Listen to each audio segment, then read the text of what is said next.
Assalamualaikum warahmatullahi wabarakatuh. Salam, Om Swastiastu, Namo Buddhaya, salam kebajikan. Baik, rekan-rekan semua, kembali lagi bersama saya Pastan Fadil Haikal di Breaking News Learning Journal, mata kuliah Teknik Reportase dan Investigasi Berita. Nah, saya laporkan kepada rekan-rekan semua bahwa pertemuan ketiga mata kuliah Teknik Reportase dan Investigasi Berita telah dilaksanakan. Nah, pada pertemuan kali ini, rekan-rekan semua perlu diketahui bahwa pertemuan kali ini melakukan yang namanya teknik reportase, yang dimana teknik reportase kali ini dilakukan oleh kelompok 1. Nah, kelompok 1 ini anggotanya adalah Nisiti Nur Alisa, Ahmad Sajid Hidayat, Aang, lalu Ilyas Kamilul Insan, lalu juga ada Aca atau Dinda Mulyani, lalu juga ada cukup.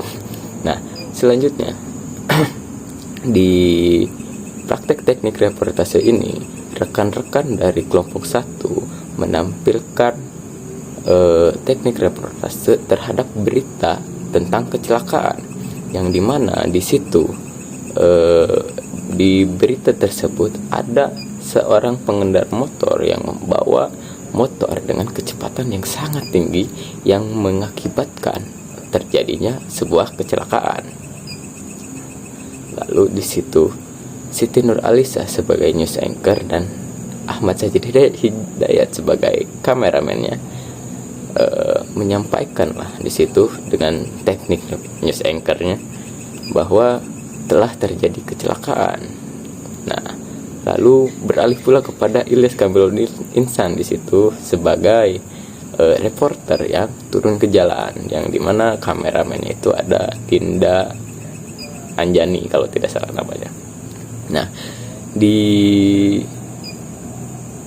Ilyas ini memaparkan dari tempat kejadian perkara. Nah, menurut saya ini sudah cukup bagus, dan di situ ada Aang itu sebagai tim inti kameramennya lah, mungkin bisa dibilang ya, karena Aang ini mengatur slide dari PC pusat untuk menampilkan berita yang muncul di layar. Karena di perkuliahan ini ada Infokus, lalu apa itu nama aplikasinya saya lupa. Nah, lalu kemudian rekan-rekan juga menurut saya masih kesulitan untuk memanage waktunya, karena memang kan di situ dijelaskan oleh Dr. Adi Kusuma selaku dosen pengampu teknik reportase dan investigasi berita terkait pembagian waktunya. Namun ketika teknik reportase itu dijalankan masih belum bisa mencapai target waktu itu tersebut. Lalu jadilah kosong dialek di situ. Jadi kurang sempurna lah terlihatnya. Nah, kemudian juga dari penyampaian yang ada di sana selaku reporter Ilyas Kamilul Insan juga bercakaplah dengan Ahmad Sajid Hidayat selaku warga sekitar yang melihat kejadian kecelakaan tersebut. Nah, di situ dijelaskanlah oleh Ahmad Sajid Hidayat terkait kronologinya, lalu juga mungkin karena memang sebetulnya kelompok ini kekurangan orang ya. Lalu Ahmad Sajid Hidayat juga punya peran ganda gitu. Selain jadi warga, Ahmad Sajid Hidayat ini juga menjadi polisi yang menangani kasus tersebut. Nah, mungkin sekiranya nanti jika kekurangan orang, mungkin bisa minta tolong lah ke teman-teman yang lain yang tugasnya tidak berat-berat amat lah, bukan tugas inti begitu ya. Nah, saya kabarkan kembali setelah melakukan teknik reportase itu, banyaklah kritik dari rekan-rekan yang membangun lah, bukan menjatuhkan kritik itu dari rekan-rekan yang lain ya, terkait penyampaian, intonasi dan juga cara mereka. Sebetulnya udah bagus, sudah ada niatan yang bagus bikin tragedi kecelakaan tersebut.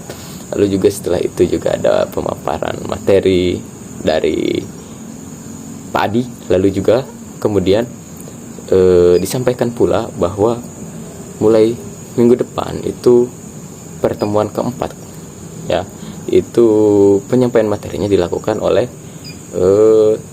teman-teman mahasiswa. Jadi setelah praktek teknik reportase, langsung dilanjut oleh penyampaian materi dari rekan-rekan mahasiswa itu sendiri. Nah, mungkin itu saja yang bisa dapat saya sampaikan. Sampai berjumpa lagi.